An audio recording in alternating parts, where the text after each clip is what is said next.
e bota branca.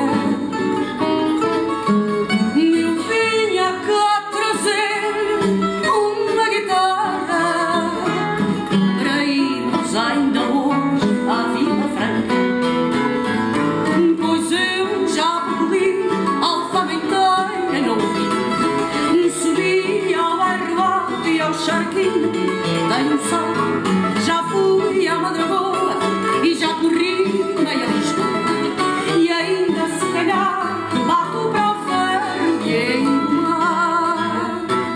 Pois bem, boa tarde, mouraria, ai tristonha, sombria, a boirama está agora.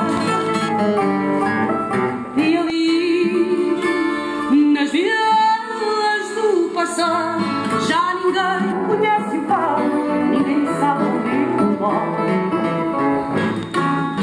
Eu tinha combinado ir hoje ao Estoril, eu e mais um fado de Tipoia, no nosso batedor, um mata-boio levava-nos à noite para a Ramboia. Se há